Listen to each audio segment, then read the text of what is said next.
Hello everyone.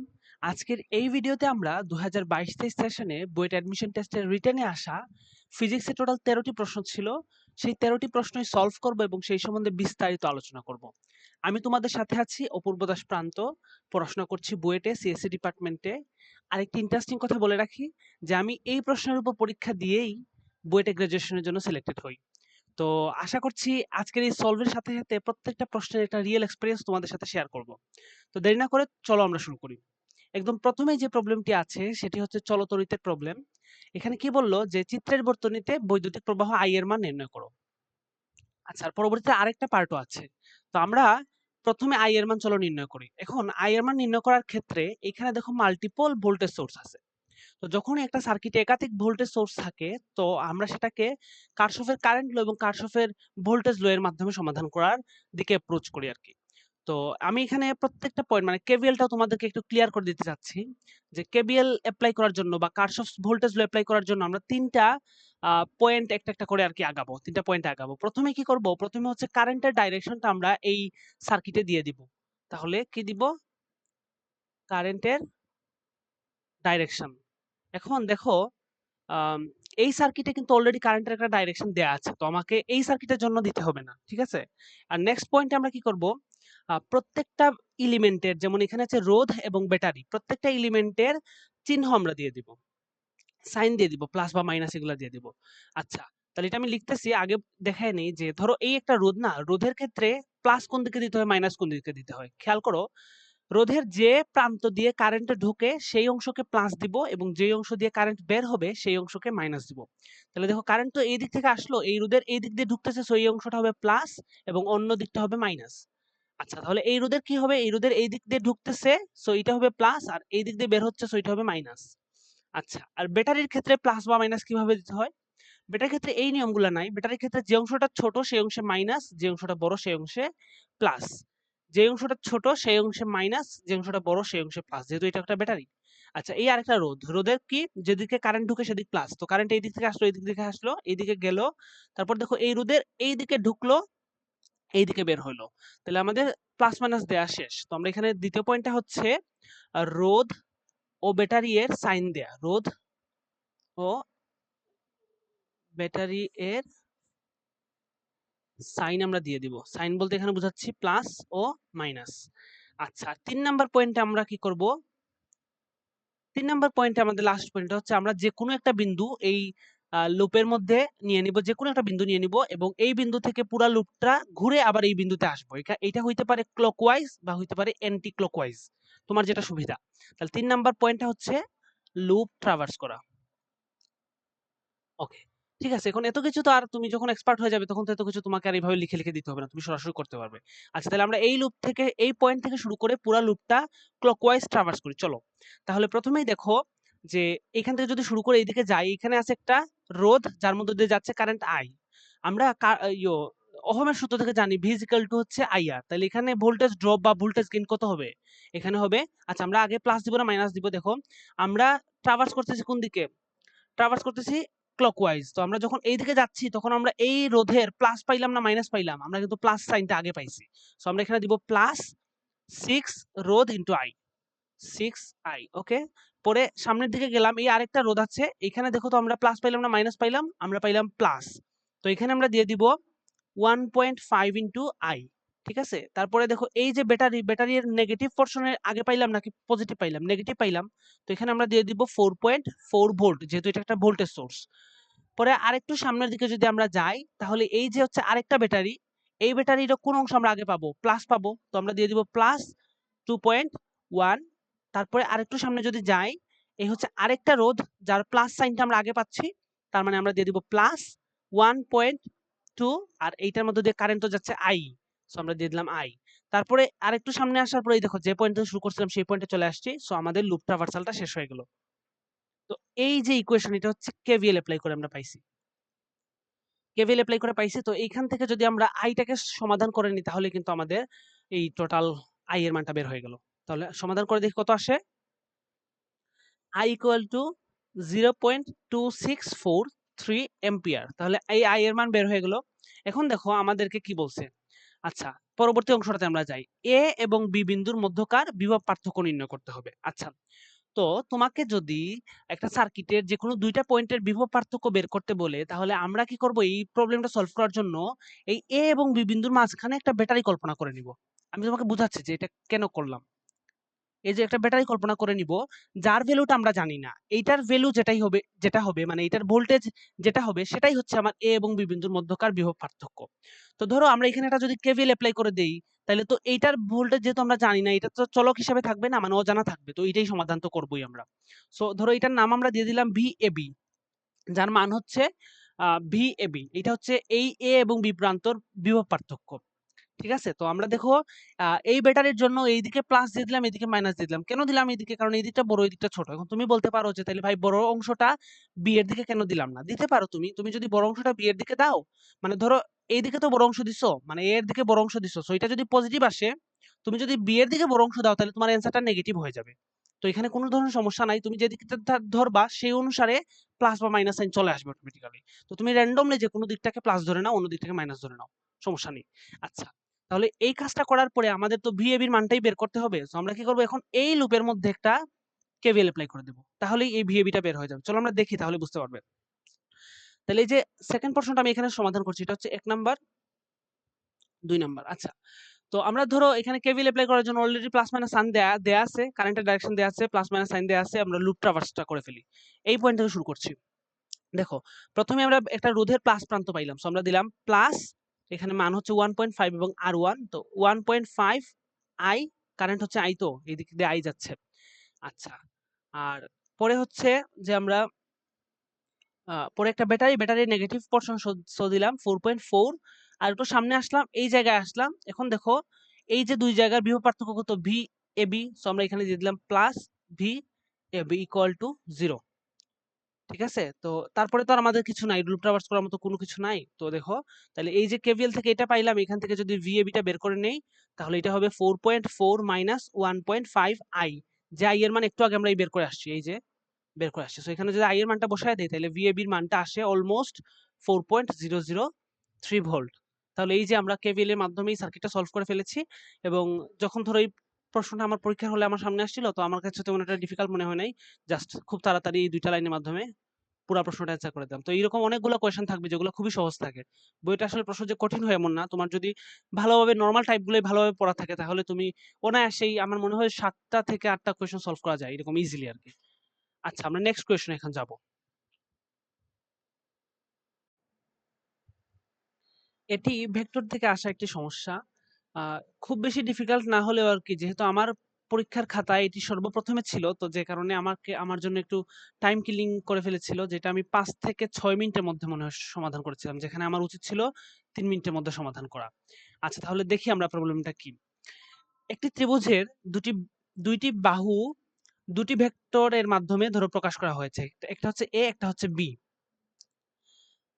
চিত্রটার সাথে দেয়া আছে। তো আমাকে বলল ত্রিভুজটির সকল কোণ নির্ণয় করো। আচ্ছা, তাহলে আমাদের যখন দুটি ভেক্টর দিয়ে তার মধ্যবর্তী কোণ নির্ণয় করতে বলে, তখন আমরা তো ডট গুণন ইউজ করে সে কোণটা নির্ণয় করতে জানি।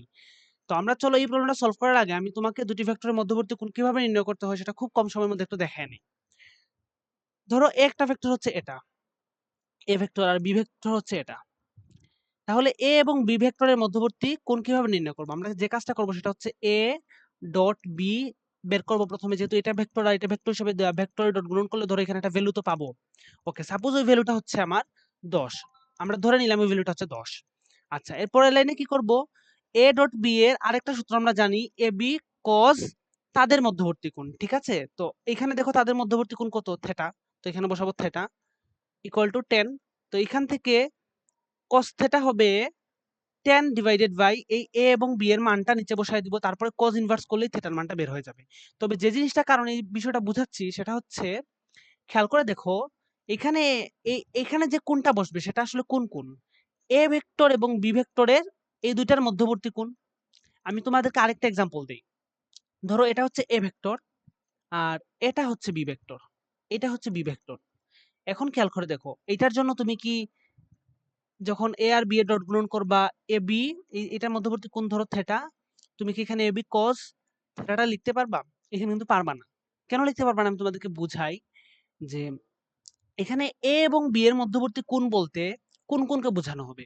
সর্বপ্রথমে এ ভেক্টরের ইনিশিয়াল পয়েন্ট এবং বি ভেক্টরের ইনিশিয়াল পয়েন্টটাকে এক করে দিতে হবে। তারপরে যে কোণটা এ এবং বি এর মধ্যে থাকে সেটা বসাইতে হবে এই জায়গায়। এখানে দেখো বি এর আদিবিন্দু কোনটা? এইটা। এর আদিবিন্দু কোনটা? এইটা। দুইটা কি একই পয়েন্টে আছে? নাই কিন্তু। যদি না থাকে তাহলে কিন্তু এই কোণটা তুমি এই সূত্রতে বসালে হবে না। আগে আমাকে বি ভেক্টরটাকে শিফট করে এমন জায়গায় নিয়ে আসতে হবে যাতে বি ভেক্টরের আদিবিন্দু আর এ ভেক্টরের আদিবিন্দু একই জায়গায় উপরিপাতিত হয়। তখন তাদের মধ্যে যে কোণটা থাকে সেটা আমরা এখানে বসাইতে পারবো। তাহলে তখন তাদের মধ্যে কত কোণ থাকবে? 180 মাইনাস থিটা। যখন আমরা বি ভেক্টরকে শিফট করে নিয়ে আসছি এবং এ ভেক্টর আদিবিন্দুর সাথে মিলাইলাম তখন তাদের মধ্যবর্তী কোণ হচ্ছে 180 মাইনাস থিটা। তাহলে এখানে লেখা যাবে 180 মাইনাস থিটা। তুমি কি বিষয়টা বুঝতে পারছো? মানে আদিবিন্দু মিলানোর পরে কাজটা করতে হবে। এখন আদিবিন্দু মিলানোর জন্য একটা ভেক্টরকে যদি শিফট করার প্রয়োজন পড়ে তাহলে তাকে আমরা সমান্তরালে রেখে, দেখো এই ভেক্টরটা যেদিকে ছিল এই যে শিফট করার পরেও সে একই দিকেই আছে, মানে সমান্তরালেই আছে। তো সমান্তরালে রেখে শিফট করা যায়। বুঝতে পারছো বিষয়টা? আমি আর একটা দেখাই নিই। ধরো এ এদিকে আর বি ধরো এই দিকে, ঠিক আছে? বি ধরো এইদিকে। তাহলে আমরা কি করব? এটাকে যদি নিয়ে এই জায়গায় বসায় দিই, এটা ধরো এ, এটা ধরো বি, তাহলে এ এর আদিবিন্দু হচ্ছে এইটা, বি এর আদিবিন্দু হচ্ছে এইটা, দুইটা তো মিললো না। তাহলে এই এটাকে নিয়ে আমরা যদি এইখানে বসায় দেই তাহলে কিন্তু হয়ে যাবে। কেন? কারণ দেখো এ যেদিকে ছিল আমরা এটা শিফট করার পরেও সমান্তরালে রাখছি আর আদিবিন্দু নিয়ে মিলাইলাম, তার মানে এটা ভ্যালিড। বুঝতে পারছো? ওকে, তাহলে আমরা আশা করছি যে কিভাবে ডট গুণন কখন করা যায় আর এখানে কোন কোন বসাইতে হয় সে বিষয়টা ক্লিয়ার হয়েছে। তাহলে এখন আমরা এই প্রবলেমটা সলভের দিকে আগায় যাই। চলো। ওকে, তো আমাদেরকে এখানে যে কথাটা বললো যে এই যে এই বাহুটাকে এ ভেক্টর দিয়ে প্রকাশ করা হয়েছে আর এই বাহুটাকে বি ভেক্টর দিয়ে প্রকাশ করা হয়েছে। তাহলে এই বাহুটাকে কোন ভেক্টর দিয়ে প্রকাশ করা হবে? এটাও একটা বুঝার ব্যাপার আছে। এখানে ত্রিভুজের ভেক্টর যুগের ত্রিভুজ বিধিটা চলে আসলো। ভেক্টর যুগের ত্রিভুজ বিধি কি বলে? যে দুটি ভেক্টর যদি একই ক্রমে কোনো ত্রিভুজের দুটি বাহু দ্বারা নির্দেশিত হয়, দেখো এই যে একটা বাহু, এই যে একটা বাহু আর এই যে একটা বাহু, দুইটা কিন্তু একই ক্রমে দুইটা ভেক্টর দ্বারা নির্দেশিত। দেখো খেয়াল করে, অ্যান্টি ক্লকওয়াইজ না দুইটাই? এইদিকে যায়া এইদিকে দুইটাই কিন্তু অ্যান্টি ক্লকওয়াইজ। বুঝতে পারছো?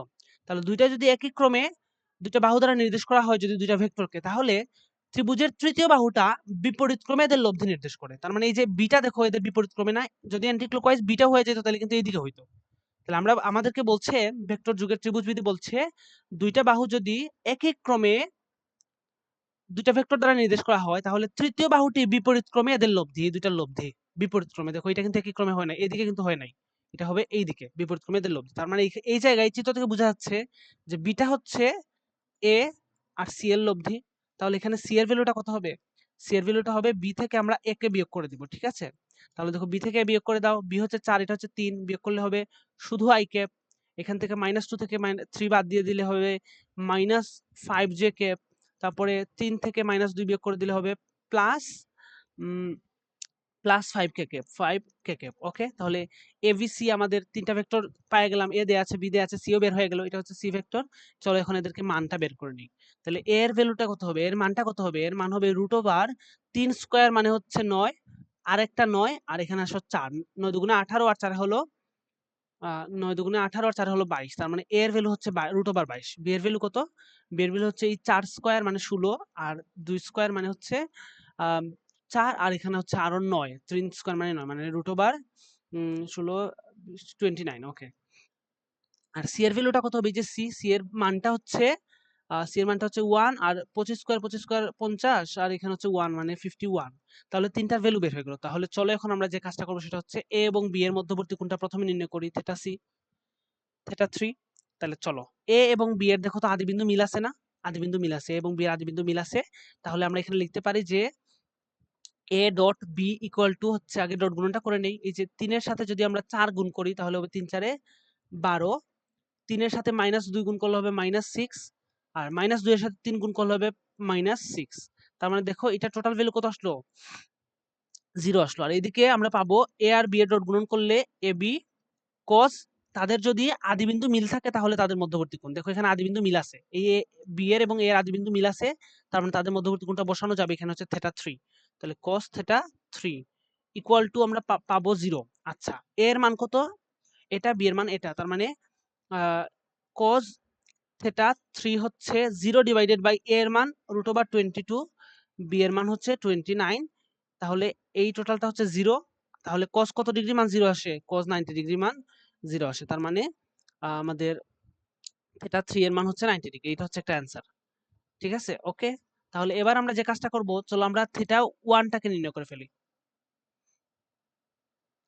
থিটা 1 টাকে নির্ণয় করতে হবে। তাহলে থিটা 1 টাকে নির্ণয় করার জন্য আমরা বি ভেক্টর এবং সি ভেক্টর ডট গুণন করব। বাট একটা জিনিস খেয়াল রাখতে হবে অবশ্যই, যে বি এর আদি বিন্দু এবং সি এর আদি বিন্দু কি একই পয়েন্টে আছে কিনা। দেখো বি এর আদি বিন্দুটা কোন দিকে, কোন পয়েন্টে? এই পয়েন্টে। আর সি এর আদি বিন্দু কোন পয়েন্টে? এই পয়েন্টে। দুটো কিন্তু একই পয়েন্টে নাই। তাহলে কি করব আমরা? এটাকে শিফট করে নিয়ে যাব একই পয়েন্টে। ধরো এই পয়েন্টে নিয়ে যাচ্ছি।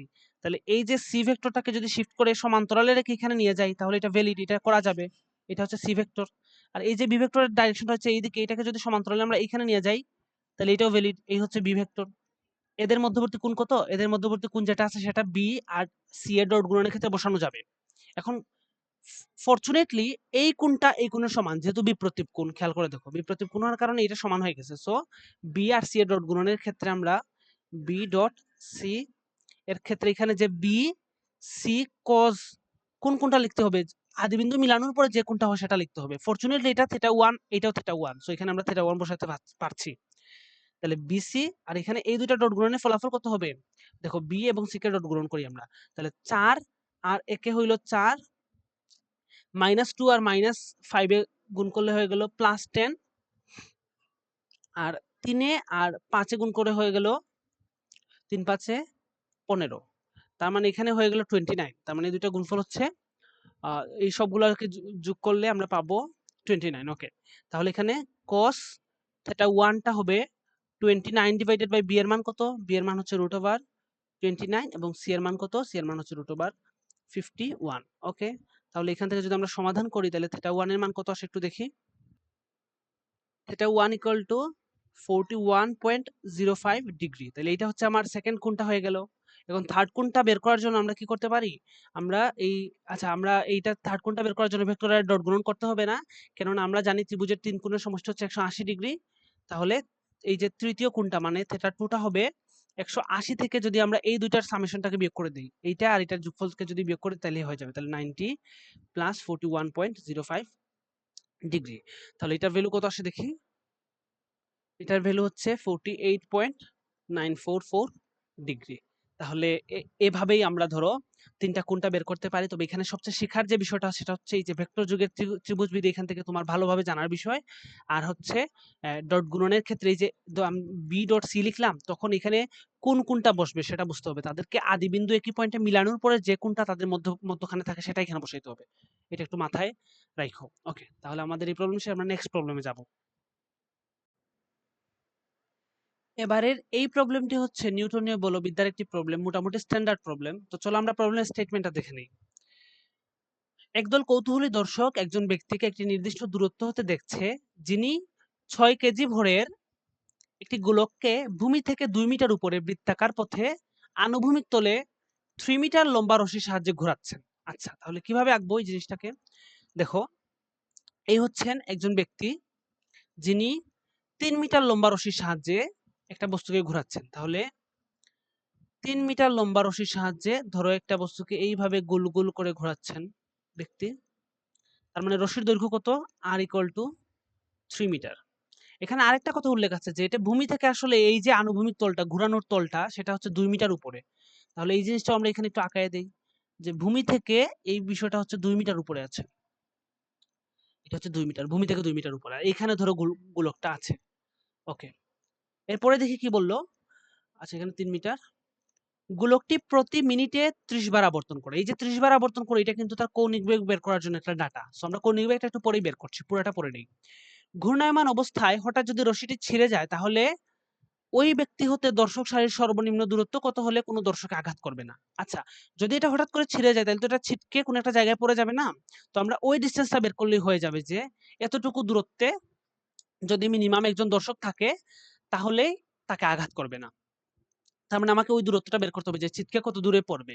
তো চলো আমরা এখান থেকে এই যে ওমেগার মান 30 বলে দিল আমাদেরকে, 30 বার ঘুরে এই ওমেগা এর মানটা আগে একটু বের করে নেই, মানে কৌণিক বেগটা বের করে নেই। ওমেগা ইকুয়াল টু এখানে কত বলছে? 30 বার ঘুরে মিনিটে। তাইলে এটাকে বলা হয় আরপিএম। তোমরা যারা আরপিএম এককের সাথে পরিচিত না তারা এখন শিখে নাও। আরপিএম মানে হচ্ছে revolution per minute. Revolution per minute. এখানে হচ্ছে প্রত্যেক মিনিটে একবার পাক খাইলে ওইটাকে বলা হয় 1 আরপিএম। এখানে যেহেতু 30 বার পাক খাইছে, সো বলা হচ্ছে 30 আরপিএম। তাহলে দেখো আমি তোমাদেরকে বুঝাই যে একবার ঘুরলে বলো তো, মানে যে কোনো একটা বস্তু যদি একবার বৃত্তপথে ঘুরে তাহলে সে কত রেডিয়ান কোণ অতিক্রম করে? সে কিন্তু 2 পাই রেডিয়ান কোণ অতিক্রম করে। তাহলে এই যে 30 বার ঘুরে মিনিটে, তাহলে তার টোটাল অতিক্রান্ত কোণ কত? 2 পাই ইনটু 30 না? 30 বার ঘুরলে 2 পাই ইনটু 30 কোণ অতিক্রম করলো। কত সময় অতিক্রম করে? প্রত্যেক মিনিটে অতিক্রম করে। তার মানে আমরা সেকেন্ডে নিতে চাইলে এটাকে 60 দিয়ে ভাগ দিয়ে দিব। তাইলে এটা হয়ে যাবে রেডিয়ান পার সেকেন্ড।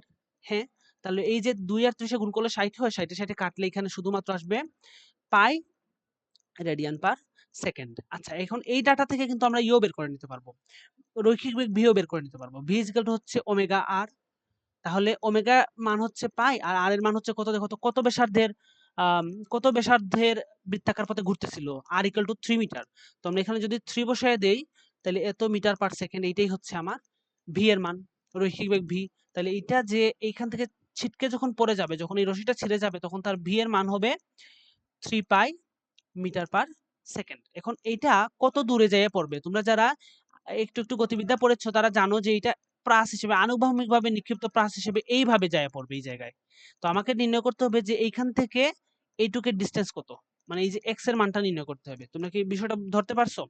আচ্ছা, তাহলে এখন এই কতটুকু দূরত্বে পড়বে এই জিনিসটাকে সলভ করার জন্য কিভাবে সলভ করব সেটা আমি তোমাদেরকে একটু আলাদাভাবে দেখাচ্ছি নিচে। খেয়াল করো। ধরো এই জায়গায় আমাদের গোলকটা ছুটে গেল, যেটা ভূমি থেকে অলরেডি 2 মিটার উপরে আছে। ভূমি থেকে, এটা ভূমি, ভূমি থেকে 2 মিটার উপরে আছে, এবং সে যখন রশিটা যখন ছিঁড়ে যাবে, এই রশিটা যখন ছিঁড়ে যাবে তখন কিন্তু সে এই আনুভূমিকভাবে মানে স্পর্শক বরাবর একটা বেগ কিন্তু তার মধ্যে থাকবে, স্পর্শক বরাবর থাকবে।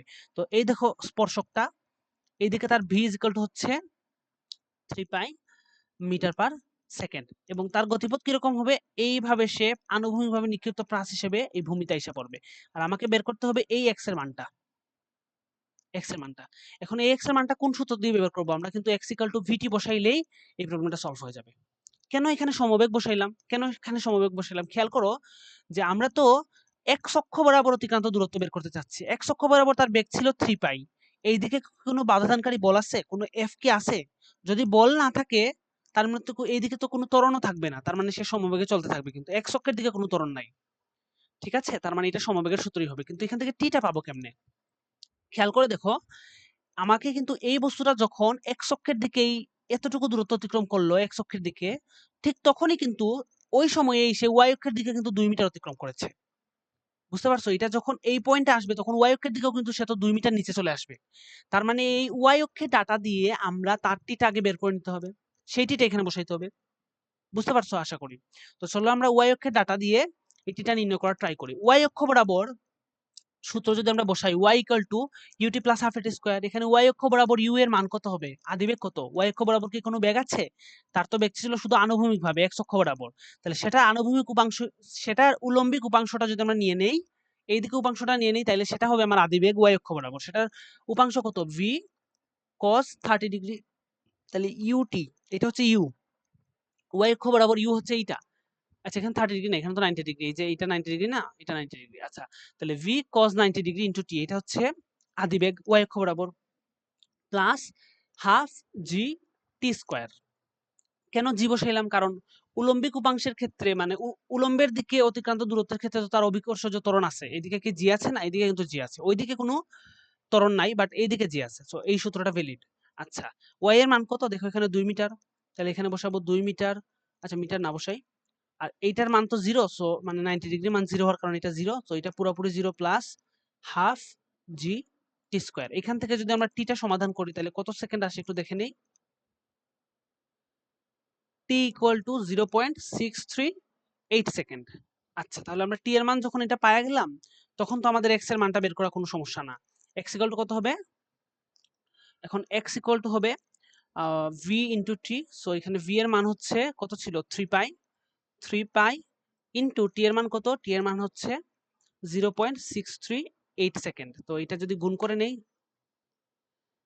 তাহলে এক্স ইকুয়াল টু আসলো 6.021 মিটার। তার মানে সে যে জায়গা থেকে ছুড়লো, যে জায়গা থেকে ছুড়লো সেই মানে জায়গাটা থেকে, মানে ওই জায়গাটা থেকে বলতে বোঝাচ্ছি যে ওই উলম্বিক অংশ থেকে দর্শক সারির দূরত্ব, ধরো এখানে দর্শকরা বসে আছে, তো এখানে দর্শকরা বসে আছে, তো ওই দর্শকের দূরত্ব যদি মোটামুটি 6.021 থাকে, এর থেকে একটু বেশিও যদি থাকে, তাইলে কিন্তু তারা নিরাপদে থাকবে, তাদেরকে আঘাত করবে না। তো আশা করছি এই প্রবলেমের যাবতীয় বিষয়গুলো তোমরা বুঝতে পারছো। যদি না বুঝতে পারো তাহলে আবার একটু দেখবে, ঠিক আছে? ওকে, এই প্রবলেমটিকে কাজ ক্ষমতা শক্তি এবং পর্যাবৃত্ত গতি দুইটা চ্যাপ্টারের আন্ডারে রাখা যায়। তাহলে চলো প্রবলেম দেখে নিই। যে একটি 55 গ্রাম ভরের বাক্স একটি আনুভূমিক স্প্রিং, যার কে এর মান দেয়া আছে, স্প্রিং বল ধ্রুবকের মান দেয়া আছে, এর সাথে আটকানো আছে। আনুভূমিক স্প্রিং এর সাথে একটা বাক্স আটকানো আছে। তাহলে চলো এটা একটু ড্র করে নেই, যে এই হচ্ছে একটা বাক্স যেটা একটা আনুভূমিক স্প্রিং এর সাথে আটকানো আছে। তাহলে আনুভূমিক স্প্রিংটা হচ্ছে এরকম কিছু, এরকম। আচ্ছা, স্প্রিংটিকে তার সাম্যাবস্থা থেকে বাম দিকে যদি 8.6 সেন্টিমিটার সংকুচিত করে ছেড়ে দেওয়া হয়, যদি বাক্সটি সরল দোলনে স্পন্দিত হয়, তাহলে বাক্সটির দ্রুতি কখন হবে? যখন সেটি সাম্যাবস্থা থেকে একটু দূরত্বে থাকবে। আচ্ছা, তাহলে এই প্রবলেমটা বেশ সিম্পল। দেখি আমরা এখানে কি বললো, যে এটাকে 8 সেন্টিমিটার সংকুচিত করে ছেড়ে দেওয়া হয়েছে। তাহলে ধরলাম এই অংশটার দূরত্ব হচ্ছে 8 সেন্টিমিটার। 8 সেন্টিমিটার, এটাকে 8.6 সেন্টিমিটার, 8.6 সেন্টিমিটার সংকুচিত করে ছেড়ে দেওয়া হয়েছে। তাহলে এটার গতিপথ কিরকম হবে একটু বলো তো? এইখান থেকে সে এইখানে যাবে, এটা হচ্ছে তার সাম্যাবস্থা, তারপরে এইখানে যাবে, আবার সে এইখানে ফেরত আসবে, আবার এখানে যাবে, এইভাবে সে সরল দোলন গতিতে দুলতে থাকবে। ঠিক আছে? ওকে। তাহলে আমাকে বললো যখন 5.1 সেন্টিমিটার দূরত্বে থাকবে সাম্যাবস্থা থেকে, তখন তার উম, তখন তার দ্রুতি কত হবে? তাহলে এই যে প্রথম প্রশ্নটাকে আমরা সলভ করে নিই। কিভাবে সলভ করবো আমরা জানি, v ইজ ইকুয়াল টু হচ্ছে omega root over a square minus x square. এখন ওমেগা জানতে হবে এবং এ জানতে হবে। এ কি? এই যে সাম্যাবস্থা থেকে সর্বোচ্চ যতটুকু সংকুচিত করে কিংবা সর্বোচ্চ যতটুকু প্রসারিত করে ছেড়ে দেওয়া হয়, সেটাই হচ্ছে তার এ। তাহলে এখানে এ এর মানটা হচ্ছে 8.6 ইন্টু 10 ইনভার্স 2 মিটার, মিটারে কনভার্ট করে নিলাম। আর ওমেগা এর মানটা কত? ওমেগায় আমরা, আচ্ছা, আমরা সূত্র কি জানি? আমরা সূত্র জানি কে ইজ ইকুয়াল টু হচ্ছে এম ওমেগা স্কোয়ার, মানে স্প্রিং বল ধ্রুবক হচ্ছে এম ইন্টু ওমেগা স্কোয়ার। এখান থেকে যদি ওমেগা বের করি তাহলে এটা হবে root over K by M. K এর মান কত? কে এর মান হচ্ছে 24 নিউটন পার মিটার এবং এম এর মান কত? 55 গ্রাম, তার মানে 55 10 ইনভার্স 3। এইটাই ভ্যালু কত আসে? ভ্যালু হলো 20.88 রেডিয়াস পার সেকেন্ড। ওকে, তাহলে এই যে ভ্যালুটা, মানে ওমেগার যে মানটা, এখন এখানে জাস্ট বসায় দিলেই হয়ে যাবে। 20.88 রুট ওভার এর মান কত? 8.6 into 10 inverse 2 square minus x square. X এর মান কত? এক্স এর মান বলছে সাম্যাবস্থা থেকে যতটুকু কতটুকু সংকুচিত করে করার অবস্থায় তার দ্রুতি 5.1 সেন্টিমিটার। তার মানে এখানে বসলাম 5.1 ইন্টু 10 ইনভার্স 2 মিটার স্কোয়ার। এই তো, এই যে ভ্যালুটা আসবে সেটাই হচ্ছে একের অ্যান্সার। দেখি কত আসে। ভি ইজ ইকুয়াল টু আসলো 1.445 মিটার পার সেকেন্ড। যদি ক্যালকুলেশন ভুল না হয়ে থাকে তাহলে এটাই হচ্ছে অ্যান্সার আর কি, প্রসিডিউর ঠিক আছে। আচ্ছা, এখন আমাদের দেখতে হবে সেকেন্ড পোর্শনটা কি বললো। সেকেন্ডে বললো যে বাক্সটির সর্বোচ্চ দ্রুতি কত হবে। তাহলে তোমাদের তো জানার কথা যে সাম্যাবস্থায় তার দ্রুতিটা সর্বোচ্চ হবে। এখন সাম্যাবস্থানে থাকাকালীন তার এক্স এর মান কত? এক্স এর মান তো 0। ঠিক আছে, তাহলে ভি ইজ ইকুয়াল টু কি আসলো? ভি ইজ ইকুয়াল টু আসলো এক্স এর মান 0 বসায় দিলে রুট ওভার আর স্কোয়ারে কাটা যাবে, তার মানে ওমেগা এ হয়ে যাবে। এটাকে বলা হয় ভি ম্যাক্স। তোমরা সূত্র হিসেবে অনেকে মুখস্থ করে থাকো যে এ ওমেগা বা ওমেগা এ। তাহলে এটাই হবে অ্যান্সার, 20.88 ইন্টু 8.6 ইন্টু 10 ইনভার্স 2। তাহলে এটা ভ্যালু কত আসলো? Almost 1.80 metre per second. এই তো আমাদের দুইটা অ্যান্সার। তাহলে দেখছো বেশ সিম্পল ছিল প্রবলেমটা। বেশ কয়েকটা কঠিন প্রশ্ন আসে, সেগুলো যেগুলো আমরা সামনে আর কি দেখবো। মাঝে মধ্যে কয়েকটা ডিফিকাল্ট প্রশ্ন আসে যেগুলো একটু সময় নিয়ে নেয় সলভ করার ক্ষেত্রে, বা অনেক ক্ষেত্রে করাও যায় না, সামনে দেখতেছি। এবারের প্রবলেমটা, আচ্ছা, এই সেই প্রবলেম যেটা নিয়ে ধরো এখনো স্টুডেন্টরা কিভাবে এটা সমাধান করতে হবে সেটা নিয়ে বেশ দ্বিধাদ্বন্দ্বে আছে। আমি পরীক্ষার হলে যখন এই প্রবলেমটা প্রথম দেখলাম, মানে প্রথম ইমপ্রেশনই ছিল যে এটা 1 মিনিটের মধ্যে সলভ করে ফেলবো। কিন্তু ঠিক পরবর্তী মুহূর্তেই বুঝলাম যে এটা অনুপাতটা বের করাই হচ্ছে সকল ঝামেলা। এবং ইভেন এটা পরীক্ষার হলে ধরো আমি ভুল অ্যান্সার বের করে দিয়ে আসছিলাম, বাট প্রসিডিউর ঠিক থাকার কারণে ধরো মোটামুটি পার্শিয়াল মার্কস পাবো আশা করেছিলাম। আচ্ছা, তো দেখি এই প্রবলেমটাতে কি বললো। একখণ্ড প্রাচীন গাছে কার্বন 14 এবং কার্বন 12 ভরের আইসোটোপের অনুপাত বর্তমানকালে জীবিত গাছের অনুপাতের 1/12 অংশ। কার্বন 14 এর অধ্যায়ে দেয়া আছে, বের করতে হবে কার্বন, মানে প্রাচীন গাছটির বয়স কত বের করতে হবে। তাহলে আমরা দুইটা গাছ আঁকায় নেই। এটা হচ্ছে ধরো ওল্ড গাছ যেটা আমরা পাইলাম বর্তমানে, আর এটা হচ্ছে ধরো নিউ গাছ। যেটা হচ্ছে ওল্ড, এটা হচ্ছে নিউ। এখন একটা গাছে কার্বন 12 পরমাণু থাকতে পারে এবং কার্বন 14 পরমাণু দুইটাই থাকতে পারে। তাহলে ওল্ড গাছেও দুইটাই আছে, কার্বন 14 আছে, কার্বন 12 আছে। এখন কথা হচ্ছে এই দুইটার মধ্যে কোনটা তেজস্ক্রিয়? কার্বন 14 হচ্ছে তেজস্ক্রিয় আর কার্বন 12 এর তেজস্ক্রিয়তা অলমোস্ট নাই। তার মানে পুরাতন গাছে, ধরো নতুন গাছে তো কি আছে? কার্বন 14 আছে এবং কার্বন 12 আছে। এগুলো হচ্ছে নিউ, নতুন গাছে। আর এগুলো হচ্ছে ওল্ড গাছে প্রাপ্ত, ওল্ড গাছে। এখন দেখো কার্বন 12 এর যেহেতু তেজস্ক্রিয়তা নাই, তার মানে নতুন গাছে কার্বন 12 যতটা পরমাণু থাকবে, এই পুরাতন গাছে এতদিন হয়ে গেছে তাও কার্বন 12 সেম পরমাণুই থাকবে। কিন্তু এই যে কার্বন 14 এর ক্ষেত্রে খেয়াল করো, এইটা নতুন গাছে যতটা আছে, কার্বন 14 পুরাতন গাছে কিন্তু এটা কিছু কম আছে। বুঝতে পারছো? কারণ এটা তো তেজস্ক্রিয়, এটা ক্ষয় হয়ে অন্য কিছু হয়ে যাবে। আমি ওয়েবসাইটে দেখলাম যে কার্বন 14 পরমাণুটা ক্ষয়প্রাপ্ত হয়ে 14 ভরের নাইট্রোজেনে রূপান্তরিত হয়ে যায়। বুঝতে পারছো? আচ্ছা, তো ওকে, মানে এটা এই আইসোটোপ থেকে আর কি ওইটা হয়ে যায়। এখন আমরা যে কাজটা করব, এইটার পরিমাণ তো সিমিলার, মানে নতুন গাছে এবং পুরাতন গাছে, তো এটাকে কাটাকাটি করে দেওয়া যাবে ইকুয়েশন থেকে। তো আমরা দেখো ইকুয়েশনটাকে বিল্ড আপ করি যে কার্বন 14 এবং কার্বন 12 এর অনুপাত বর্তমানকালের জীবিত গাছের অনুপাতের 1/12 অংশ। তাহলে এই যে কার্বন 14 আর কার্বন 12 এর অনুপাত কোন গাছে? ওল্ড গাছের অনুপাতটা। বর্তমানকালের জীবিত গাছের কার্বন 14 এবং কার্বন 12 এর অনুপাতে বর্তমানকালের জীবিত গাছের, যেগুলোকে নিউ বলতেছি, অনুপাতের 1/12 অংশ না? হ্যাঁ। এখন যেহেতু এটা তেজস্ক্রিয় না, তার মানে এইটা আর এইটা কিন্তু সমান পরিমাণে আছে। তো এটা কাটলাম, তাহলে আমরা এখানে পাবো কার্বন 14 ওল্ড গাছের ডিভাইডেড বাই কার্বন 14 নিউ গাছের, এটার অনুপাত হচ্ছে 1/12। আচ্ছা, এখন আমাকে বলো যে আমরা এই যে প্রবলেমটা সলভ করবো, এখানে সূত্র কোনটা? n/n0 equal to E to the power minus lambda T, এইটা না? হ্যাঁ। এখানে n কোনটা আর n0 কোনটা? n0 এর পরিচয় হচ্ছে ক্ষয়প্রাপ্ত হওয়ার আগে কতগুলা পরমাণু ছিল, আর n এর পরিচয় হচ্ছে ক্ষয়প্রাপ্ত হওয়ার পরে কতগুলা পরমাণু আছে। তাহলে এখানে ওল্ডটা তো ক্ষয়প্রাপ্ত হওয়ার পরে আর নিউটা তো হচ্ছে ক্ষয়প্রাপ্ত হওয়ার আগে। তার মানে এই যে ওল্ড বাই নিউ, এইটাই কিন্তু হচ্ছে n/n0 এর ভ্যালু। কারণ ওল্ডটা হচ্ছে ক্ষয়প্রাপ্ত হওয়ার পরে এবং n0টা হচ্ছে নতুন গাছে, একদম তাজা গাছে, যে সবগুলা পরমাণু এখনো ক্ষয়প্রাপ্ত হয় নাই সেই গাছে। ওকে, তাহলে যে 1/12 হচ্ছে n/n0 এর ভ্যালু। n/n0 ইকুয়াল টু হবে 1/12 equal to E to the power minus lambda হচ্ছে অবক্ষয় ধ্রুবক, যার ভ্যালু হচ্ছে লন 2 ডিভাইডেড বাই অর্ধায়ুর মান কত? 5570 ইন্টু টি। তাহলে এই ইকুয়েশন থেকে যদি আমরা টিটাকে সলভ করে নিই, তাইলেই কিন্তু আমাদের প্রাচীন গাছটার বয়স বের হয়ে যাবে। তো টি এর ভ্যালু আসে কত দেখি? T equal to 19968.24 years. আচ্ছা, তাহলে এটাই হচ্ছে তার সমাধান, এবং এটাকেই আমার মনে হয় যে এটাই সবচেয়ে মানে সহজ এবং সঠিক সমাধান হবে, এটা আমি আশা করতেছি। আচ্ছা, পরবর্তী প্রবলেম দেখবো। এই প্রবলেমটি মহাকর্ষ অভিকর্ষ চ্যাপ্টারের প্রবলেম, মোটামুটি স্ট্যান্ডার্ড প্রবলেম। তো চলো প্রবলেম স্টেটমেন্টটা দেখি। মঙ্গল গ্রহের পৃষ্ঠ হতে খাড়া উপরের দিকে একটি রকেটকে 2 কিলোমিটার পার সেকেন্ড বেগে উৎক্ষেপণ করা হলো। তাহলে এই হচ্ছে মঙ্গল গ্রহ, সেটার পৃষ্ঠ থেকে রকেটকে 2 kilometre per hour 2 kilometre per second বেগে উৎক্ষেপণ করা হলো। মঙ্গল গ্রহের বায়ুমণ্ডলের বাধার কারণে যদি রকেটের প্রাথমিক শক্তির 20% হারায়, আচ্ছা তাহলে রকেটের প্রাথমিক শক্তি কত? যেহেতু বেগ দেয়া আছে, তো হাফ এম বি স্কয়ার হচ্ছে রকেটের প্রাথমিক শক্তি, সেটা 20% হারালো, মানে এখানে টোটাল 100% কিন্তু ওই শক্তিটা ইউজ করা যাবে না, এটা 80% আসলে ইউজ করার মতো থাকবে, গতিশক্তির 80% ইউজ করার মতো থাকবে। এটুকু আমরা বুঝলাম এই লাইনের মাধ্যমে। তবে রকেটটি ফিরবার ঠিক পূর্ব মুহূর্তে মঙ্গল গ্রহের পৃষ্ঠ থেকে কত উচ্চতায় পৌঁছাবে? ধরলাম এইখান থেকে সে এইচ উচ্চতায় পৌঁছাবে, ধরলাম এই জায়গায় পৌঁছাবে। ফিরবার ঠিক আগ মুহূর্তে সে এতটুকু উচ্চতায় পৌঁছাবে। দেয়া আছে মঙ্গল গ্রহের ভর দেয়া আছে, তারপরে ব্যাসার্ধ দেয়া আছে, জি দেয়া আছে, তার মানে ব্যাসার্ধ ধরো এটা হচ্ছে আর।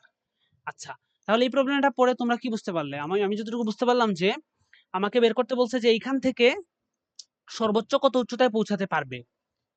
আচ্ছা, তাহলে আমরা সর্বোচ্চ উচ্চতায় পৌঁছার জন্য তার কৃতকাজ কতটুকু করবে আগে বের করে নেই। এখন মহাকর্ষ অভিকর্ষ চ্যাপ্টারটা পড়ে থাকলে তোমরা জানো যে পৃষ্ঠ থেকে এই উচ্চতায় তোলার জন্য কৃতকাজ হচ্ছে জি এম এম, এম ভরের বস্তুটাকে তুলবো, G M M into 1/r minus 1/r plus H. পৃষ্ঠ থেকে এই উচ্চতা তোলার জন্য কৃত কাজ হচ্ছে এটুক। এখন এই কাজটুকু করার জন্য তাকে তো আমি একটা গতিশক্তি দিয়ে দিতে হবে না রকেটকে? দিয়ে তো দিলই তারা 2 কিলোমিটার পার সেকেন্ড। এত বেগ দিয়ে দিল, তাহলে এই বেগের জন্য যে গতিশক্তি সেটা ইউজ করেই সে এই কৃত কাজটুকু সম্পন্ন করবে। তার মানে এই ইকুয়েশনটাই হবে। কিন্তু এখানে একটা কথা আছে যে এই ইকুয়েশনটা কি হবে? এখানে তো 20% শক্তি ইউজ করতে পারবে না, এই গতিশক্তির 20% তো হারায় যাবে, তার মানে 80% পারবে। তো আমরা যদি এখানে 80% কে গুণ দিয়ে দেই, তাহলে কিন্তু এই যে গতিশক্তির 80% ইউজ করে যতটুকু কাজ করা যায় সেটা হবে এইটার সমান। বুঝতে পারছো? তো এখান থেকে আমাকে জাস্ট এইচটা বের করে নিতে হবে। তাহলে আমি কেটে দিলাম, এবং এই 80% মানে হচ্ছে 0.80, আসলে 0.80। তো আমরা এখানে যদি লিখে ফেলি 0.80 into half V square, V এর মান কত? 2 kilometre per second, so 2 into 10 to the power 3 metre per second এইটা। তাহলে V square equal to G এর মান তো দেওয়া আছে, জি এর মান এখানে বসাবা, এম এর মান দেওয়া আছে কত? এত দেওয়া আছে, মানে 6.4 into 10 to the power 23 into 1 by R এর মান কত? 3395 ইন্টু 10 টু দ্য পাওয়ার 3, আর এত মিটার হইলো মাইনাস 1 বাই এই আর এর মান আবার এখানে বসবে 95 into 10 to the power 3 plus H. এইখান থেকে এইচ এর মানটাই বের করবো আমরা। এই পুরো ইকুয়েশনে একটাই অজানা রাশি, সো ধীরে ধীরে এইচ এর মানটা বের করা যাবে। আমি ক্যালকুলেটরে একবারে বের করে ফেলবো, তো এটাই হবে আমাদের অ্যান্সার। আমি ক্যালকুলেটর বের করে বলতেছি কত আসে মান। এইচ ইকুয়াল টু হবে 49499.7.85 মিটার। যদি ক্যালকুলেশন মিস্টেক না হয়ে থাকে তাহলে এটি হবে রাইট অ্যান্সার। তো এর মাধ্যমে আমরা এই প্রবলেমটা সলভ করে ফেললাম। আমরা পরবর্তী প্রবলেম এবারে দেখব। আচ্ছা, এই প্রবলেমটা এক্সাম হলে সলভ করার ক্ষেত্রে আমাকে বেশ বেগ পেতে হয়েছিল, এবং এটার আমি পার্শিয়াল মার্কস পাবো, খুব একটা বেশি মার্কস পাবো না হয়তো বা, কারণ ভুল করে আসছিলাম মনে হয়। তো শিওর না, দেখি আমরা একটু মনে করা ট্রাই করি কিভাবে করলাম। প্রবলেম স্টেটমেন্টটা পড়ি। 1 কেজি ভরের একটি কাঠখণ্ডের সাথে একটি খাড়া স্প্রিং এর সংঘর্ষ হলো। আচ্ছা, একটা কাঠখণ্ডের সাথে খাড়া স্প্রিং এর সংঘর্ষ হলো, তাহলে এই যে একটা খাড়া স্প্রিং, এটা সংঘর্ষ হলো। আর ওই স্প্রিং ধ্রুবকের মান দেয়া আছে, কে এর মান দেয়া আছে 2 নিউটন পার মিটার, এবং কাঠখণ্ডটি স্প্রিংকে তার অবস্থান থেকে 4 মিটার সংকুচিত করলো। তার মানে এখান থেকে ধরো 4 মিটার নিচে নেমে আসছে, 4 মিটার সংকুচিত করলো, ধরো এখানে নেমে আসছে। কাঠখণ্ড এবং খাড়া তলের ঘর্ষণ গুণাঙ্ক এত। আচ্ছা, তাহলে এখানে একটা তল আছে, খাড়া তল, এই তলের এইখানে ঘর্ষণ গুণাঙ্ক আছে, ঘর্ষণ গুণাঙ্ক হচ্ছে মিউ, যার মান হচ্ছে 0.25। সংঘর্ষের সময় কাঠখণ্ডের বেগ কত ছিল? তার মানে এই এই জায়গায় থাকতে তার বেগ কত ছিল, এই বেগটা জানতে চাচ্ছে। জি এর মান দেওয়া আছে। ওকে, তাহলে আমরা পুরো কাহিনীটা বুঝতে পারছি, প্রশ্নটা বুঝতে পারছি, কিভাবে সমাধান করতে হয় এখন সেটা দেখি। দেখো, ধরো এই যে সংঘর্ষের পূর্বে তার বেগ কত ছিল? ইউ ছিল না, তাহলে তার একটা গতিশক্তি কিন্তু ছিল, যেটা মান হচ্ছে হাফ এম ইউ স্কোয়ার। আচ্ছা, এই গতিশক্তির প্রভাবিত সেই স্প্রিংটাকে সংকুচিত করবে, আর স্প্রিংটা কিন্তু বিপরীত দিকে একটা বাধা দিবে, এবং স্প্রিং এর বাধা দানকারী শক্তি আমরা জানি হাফ কে এক্স স্কোয়ার। এটা স্প্রিং বিপরীত দিকে কাজ করার ট্রাই করবে। আচ্ছা, তাহলে এই যে স্প্রিংটাকে এতটুকু সংকুচিত করবে বা স্প্রিং এ এটা জমা হবে, এই শক্তিটা তো জমা হবে স্প্রিং এ, তো এই শক্তিটা জমা করার জন্য কারা কারা কাজ করবে? এই যে হাফ এম ইউ স্কোয়ারটা অবদান রাখবে। পাশাপাশি খেয়াল করো, এখানে কিন্তু তার একটা বিভব শক্তি আছে, এইখানে বিভব শক্তি আছে, এই বিভব শক্তিটাকে কাজে লাগায় তো এখানে নামবে। তাহলে এই অংশের জন্য কতটুকু বিভব শক্তি ব্যয় করবে বস্তুটা? সে কিন্তু এমজি এক্স ব্যয় করবে।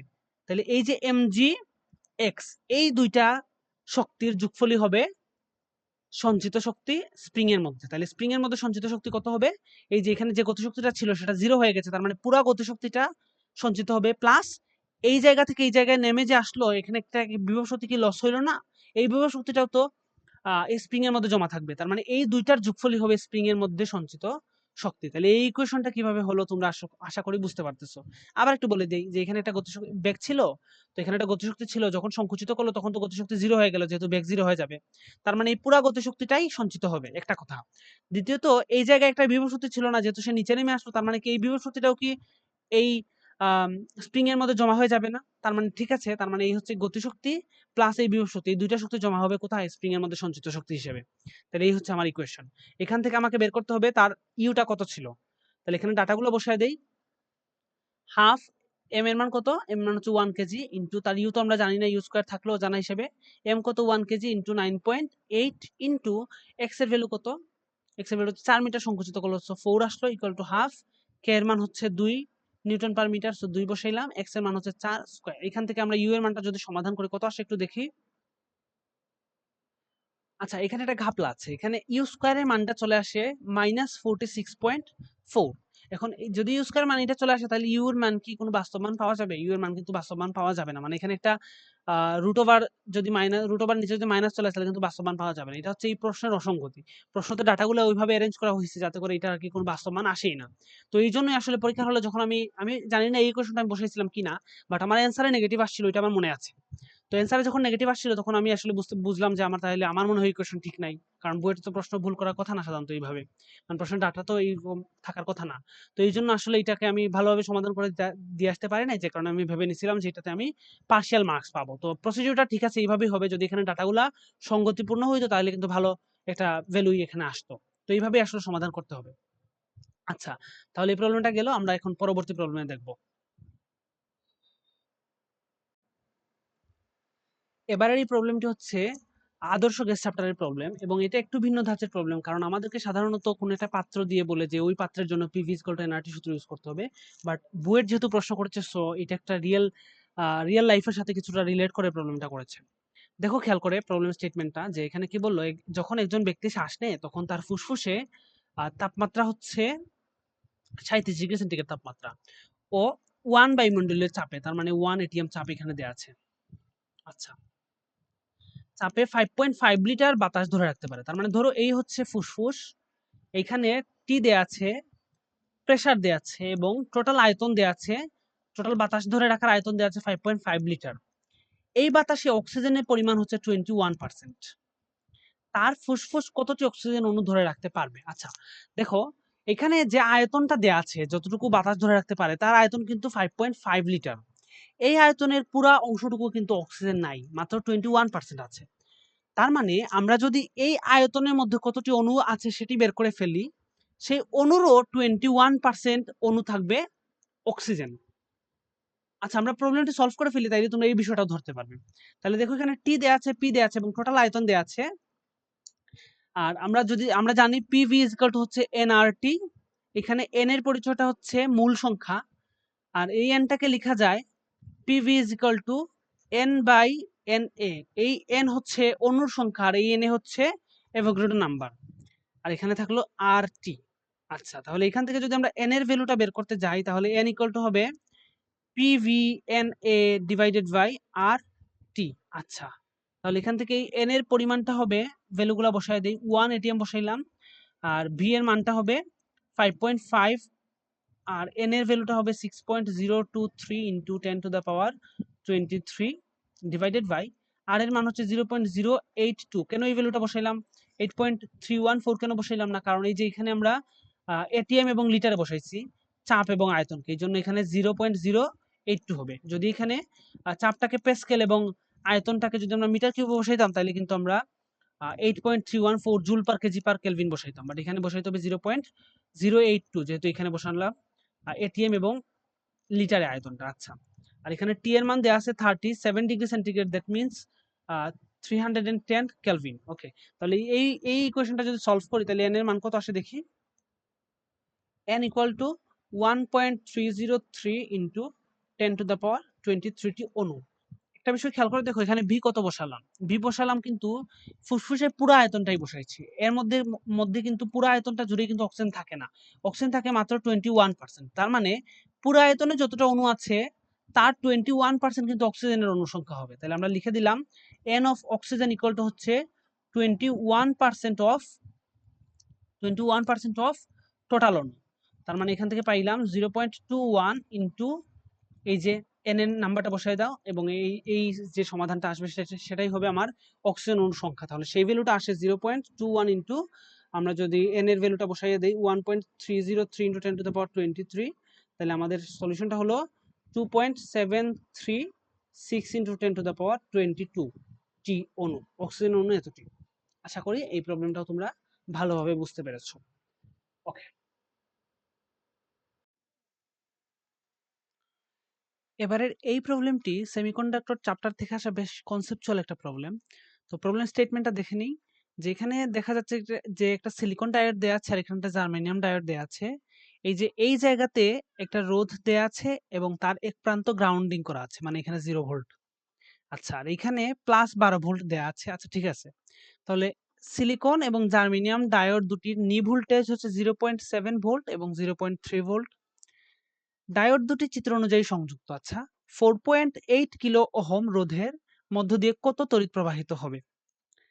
তাহলে এই রোধের একক্রসে কতটুকু কারেন্ট যাবে? এখন এই রোধের একক্রসে কারেন্ট যাবে কতটুকু, এটা আমরা কিভাবে বের করব? এই জায়গার যদি এই পয়েন্টের বিভব যদি দেয়া থাকে, তাহলে দেখো এই পয়েন্টের বিভব অলরেডি আমার জানা আছে। তার মানে আমি ২ পয়েন্টের বিভব পার্থক্য ডিভাইডেড বাই তার মধ্যবর্তী রোধের মান কত? 4.8 × 10⁻³ তাহলে এইটাই হবে আমার কারেন্টের মান। এই রোধের মধ্য দিয়ে কত কারেন্ট যাবে? তাহলে আমার কনসার্নটা হচ্ছে যে এই পয়েন্টে বিভব কত? আচ্ছা চলো তাহলে এই পয়েন্টে বিভব বের করার জন্য দেখো এই সিলিকন ডায়োডের নি ভোল্টেজ দেয়া আছে। মানে নি ভোল্টেজ বলতে বোঝায় এই ডায়োডটাকে ক্রস করতে হলে কতটুকু বিভবের প্রয়োজন হবে। তো আমরা চলো দেখি এইখান থেকে এই পয়েন্টে যাইতে কত ভোল্টেজ খরচ হয়ে যায় দেখি রাস্তার মধ্যে। দেখো এই পয়েন্টে 12 ভোল্ট বিভব আছে। এইখানে খরচ হবে 0.7 ভোল্ট। অর্থাৎ এই পয়েন্টে বিভব থাকবে 11.3 ভোল্ট। কেন? কারণ 12 থেকে 0.7 ভোল্ট তো এই জায়গায় ভোল্টেজ ড্রপ হয়ে যাবে। তারপরে এই জার্মেনিয়ামে আসার পরে এইখানে ড্রপ হবে 0.3 ভোল্ট। অর্থাৎ এই জায়গায় বিভব অবশিষ্ট থাকবে 11 ভোল্ট।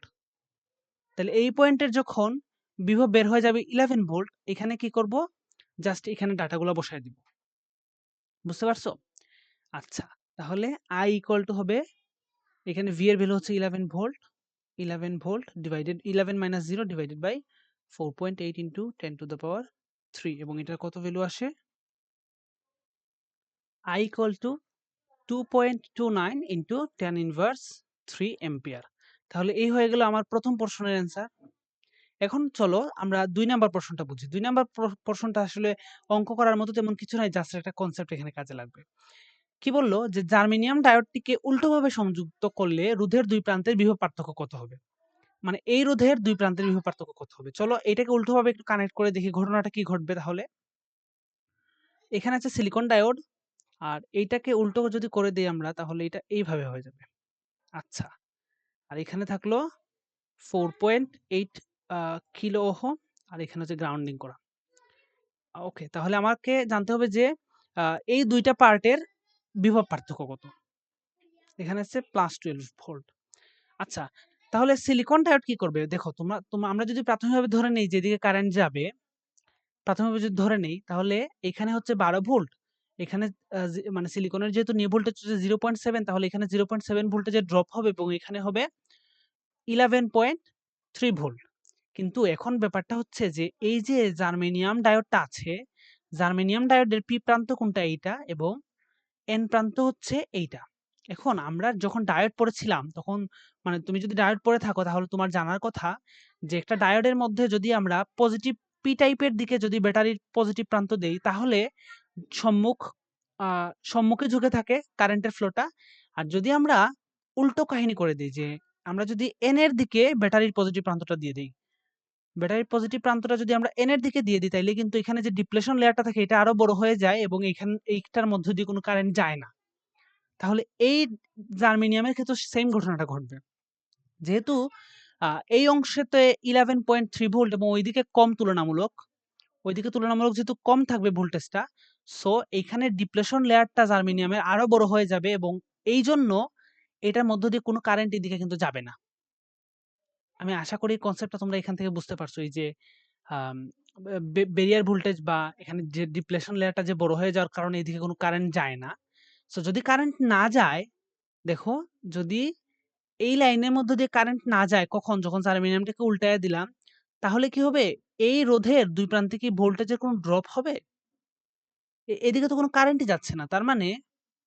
তার মানে হচ্ছে যে এইখানে যত ভোল্ট আছে মানে 0 ভোল্ট আছে ওইটা এইখানেও থাকবে। যেহেতু এখানে কোনো ধরনের তো কারেন্ট নাই। তাহলে এইটার মধ্যে ভোল্টেজ ড্রপ কত বলো তো? এই রোধের মধ্যে ভোল্টেজ ড্রপ কত? ভোল্টেজ ড্রপ হচ্ছে ধরো এটাকে ভি প্রাইম বললাম, I ইনটু আর আমরা জানি। এখন দেখো I এর মান তো 0 তার মানে এখানে টোটাল ভোল্টেজ ড্রপ হবে 0। তার মানে এখানে 0 ছিল এখানেও থাকবে 0। তার মানে ২ টা প্রান্তের মধ্যে বিভব পার্থক্য নেই, 0।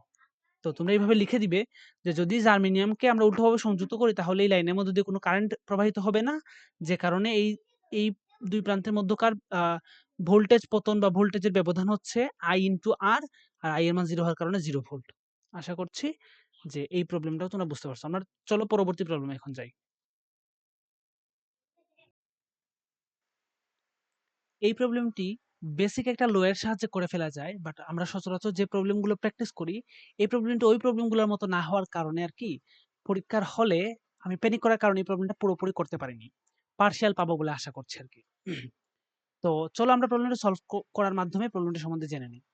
খেয়াল করো এখানে কি বললো যে 600 কেজি পার মিটার কিউব ঘনত্ব বিশিষ্ট একটি আয়তাকার block 1000 KG per metre cube ঘনত্ব বিশিষ্ট একটি তরলের কিছুটা গভীর পর্যন্ত ডুবে ভাসছে।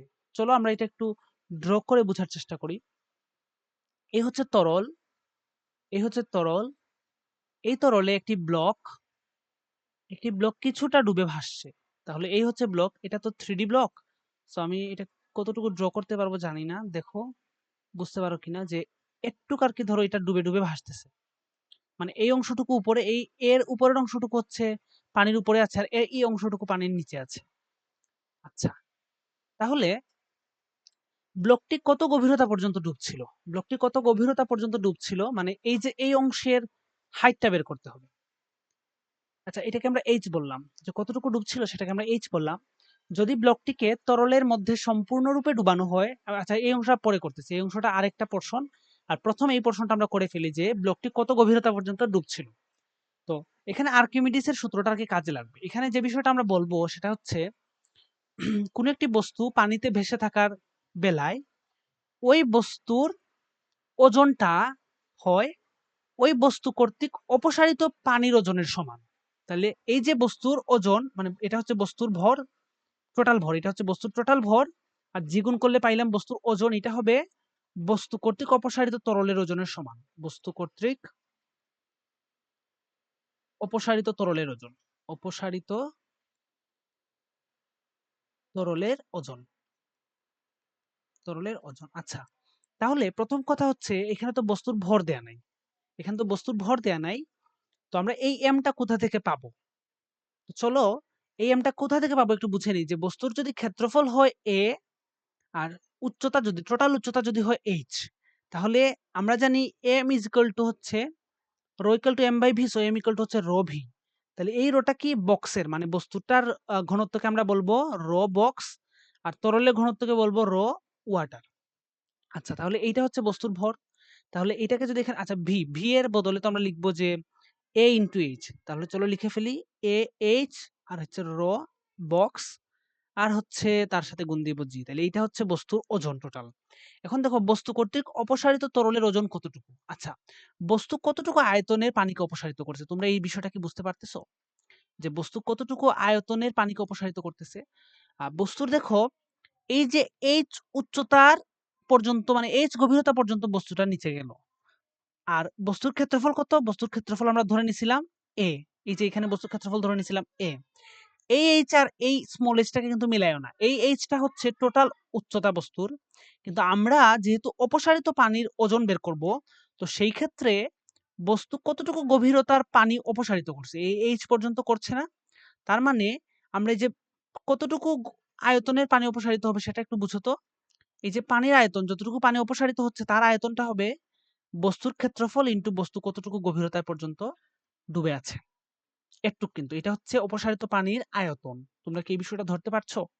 যেই হচ্ছে ক্ষেত্রফল, আর যতটুকু গভীরতা পর্যন্ত বস্তুটি নিমজ্জিত হলো তার উচ্চতাকে যদি আমরা গুণ করে দিই, তাহলে বস্তু কর্তৃক অপসারিত পানিটার আয়তন বের হয়ে যাবে। এটা হচ্ছে বস্তু কর্তৃক অপসারিত পানির আয়তন।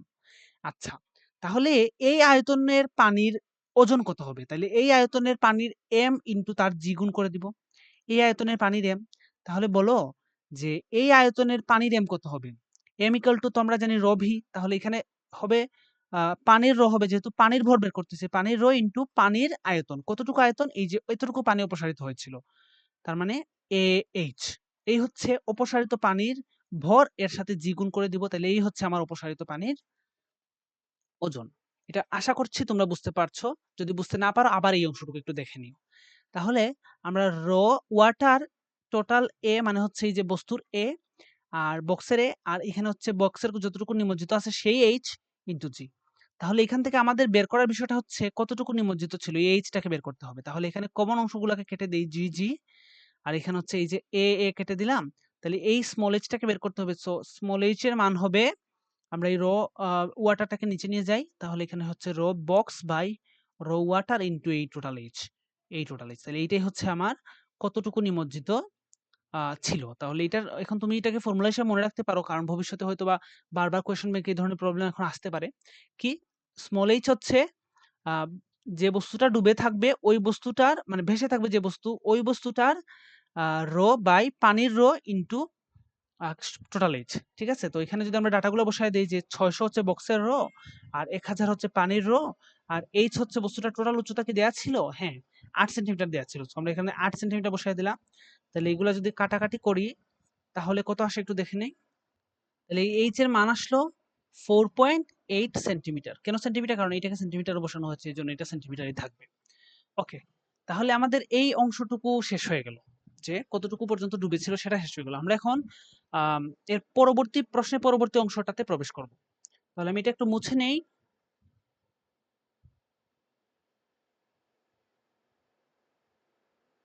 আচ্ছা। এখন কি হবে?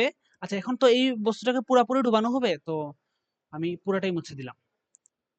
এখন খেয়াল করো কি বললো এই প্রশ্নটাতে, যদি ব্লকটিকে তরলের মধ্যে সম্পূর্ণরূপে ডুবানো হয় তারপর ছেড়ে দেওয়া হয় তাহলে এটির ত্বরণ কত হবে? তাহলে ঘটনাটা কি ঘটবে? এই যে হচ্ছে আমার পুরা তরল, এই যে ছিল পুরা তরল, এর মধ্যে বস্তুটাকে এখন আমরা সম্পূর্ণরূপে ডুবিয়ে দেব। সম্পূর্ণরূপে ডুবিয়ে দিলাম। তাহলে বস্তুটা 3D, তো আমি 3D চিত্রটাই আঁকি। আচ্ছা, তো এটার ত্বরণ কত হবে? খেয়াল করো এখানে ত্বরণ বের করার জন্য আমরা আসলে কি করব? দেখো, এই বস্তুর তো একটা ওজন আছে নিচের দিকে, একটু আগে আমরা দেখছিলাম এই বস্তুটার ওজন থাকে mg। এটা হচ্ছে বস্তুর ওজন নিচের দিকে কাজ করে। আর বস্তুটাকে উপরে তুলতে সাহায্য করে কে? ওই যে একটু আগে দেখলাম বস্তু কর্তৃক অপসারিত তরলের ওজন। বস্তু কর্তৃক অপসারিত তরলের ওজন না? এখন দেখো তো আহ বস্তুর অপসারিত তরলের আয়তন কত? বর্তমানে তো বস্তুর অপসারিত তরলের আয়তন পুরাটাই। ঠিক আছে? এই বস্তুর ওজন কি এবারে যে বস্তু কর্তৃক অপসারিত তরলের ওজনের সমান হবে? না।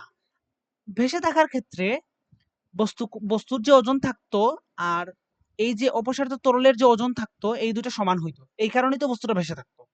কারণ এই বস্তুর উপর উপরের দিকে যে বল থাকতো এবং বস্তুর এমজিটা ওইটার সমানই থাকতো, এই জন্য ভেসে থাকতো। বাট এখন তো আমরা তাকে জোর করে ডুবালাম, তাহলে কি ছেড়ে দেওয়ার পরে উপরের যে বস্তু কর্তৃক অপসারিত তরলের যে ওজনটা থাকবে এইটার কারণে কি ওইটা কি এমজি থেকে বড় হয়ে যাবে না? ফলে কি হবে? এটা উপরের দিকে একটা ত্বরণ প্রাপ্ত হবে, যেহেতু দুইটা বল সমান না। তো আমাকে ত্বরণটা বের করার জন্য এই উপরের বলটা থেকে নিচের বলটা বিয়োগ করে দিলেই আমরা এফ নেট পেয়ে যাব। ঠিক আছে? তাহলে এই যে এফ নেটটা কত হবে? এফ নেট হবে এই বস্তু কর্তৃক অপসারিত তরলের ওজন, মানে যেটা উপরের দিকে কাজ করে, মানে এটাকে প্লবতা বলা হয়। তাহলে যে বস্তু কর্তৃক অপসারিত তরলের ওজন, এটাকে ধরো আমরা দিয়ে দিলাম F1, এটাকে দিয়ে দিলাম F1, আর এটাকে দিয়ে দিলাম F2, বা এটাকে ডব্লিউ বলে দিই সরাসরি। তাহলে এটা হচ্ছে F1 উপরের দিকে বস্তু কর্তৃক অপসারিত তরলের ওজন, আর এটা হচ্ছে ডব্লিউ। তাহলে এই যে F1 টা কত হবে? এবারে বলো তো বস্তু কর্তৃক অপসারিত আয়তনটা কত? এইবারে আয়তনটা কত? এখন তো এই যে বস্তু কর্তৃক অপসারিত তরলের আয়তনটা হবে টোটাল এ, বস্তুটা টোটাল এ এবং টোটাল এইচ, কারণ পুরাটাই এখন ডুবাইয়া ফেলছি, তাহলে টোটাল এইচ। এই হচ্ছে বস্তু কর্তৃক অপসারিত তরলের আয়তন। তাহলে ভরটা কত হবে? যে ভরে পানিকে অপসারিত করবে সেটার ভর কত হবে? ওয়াটার ইনটু আয়তন, তার মানে এইচ। এটা হচ্ছে আহ তার ওই অপসারিত পানির ভর। তাহলে এই যে F1 টা, মানে যেটা আমরা বলতেছি যে অপসারিত তরলের ওজন, তাহলে এটা কত হবে? তাহলে এটা হবে ডব্লিউ এ এইচ ইনটু জি। আচ্ছা, তাহলে এটা হচ্ছে বস্তু কর্তৃক অপসারিত তরলের ওজন। তাহলে এটা ডব্লিউ টোটাল এইচ ইনটু জি। এইটা থেকে আমরা এই যে বস্তুর ওজনটাকে বিয়োগ করব এমজি।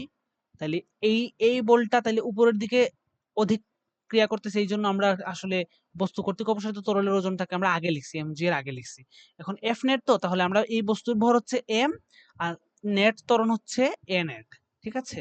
তাহলে এখন যে কাজটা করব, আচ্ছা এম ও তো আমার জানা নেই, এম এর মানটা কত? এখানে এই যে বস্তুর এম কত ছিল? বস্তুর এম ছিল বস্তুর ইনটু বস্তুর আয়তন, তার মানে ভি এ ছিল। ঠিক আছে? তাহলে এই এম দিয়ে আমরা টোটালটাকে ভাগ করে দেব। আচ্ছা, আচ্ছা ঠিক আছে, এই তো আরেকবার এম আছে, তাহলে এই এম এর জায়গায় আমরা বি ইনটু ভি এটা লিখে ফেলবো। তাহলে এখানে এ নেট হবে rho W A H G minus এই এম এর বদলে লিখবো রো বি, তারপর এখানে ভি লিখলাম কেন, এখানে তো হবে এ এইচ হবে, রো ইন্টু টোটাল আয়তন তো, সো এ এইচ। তাহলে rho B into A H into G আর ডিভাইডেড বাই এই যে এম এর বদলে লিখবো rho B into A H. ঠিক আছে, আচ্ছা তাহলে এখান থেকে কাটাকাটি যাবে, এই এইচ এইচ যদি কমন নিয়ে নিই তাহলে এটার এই নিচেরটার সাথে কমন অংশটা কাটা যাবে, তার মানে এখানে জিটাও যদি কমন নিয়ে নিই তাহলে উপরে থাকলো rho W minus rho box আর নিচে থাকলো রো বক্স, আর এই জিটা যেহেতু কমন নিয়ে নিচ্ছি এটাকে বাইরে নিয়ে আসবো, এটাই হচ্ছে আমার নেট ত্বরণ। তাহলে এটার এখন আমরা জাস্ট ডাটা বসে ক্যালকুলেট করে ফেললেই নেট ত্বরণটা বের হয়ে যাবে। তো আশা করছি তোমরা এই প্রসেসটা বুঝতে পারছো।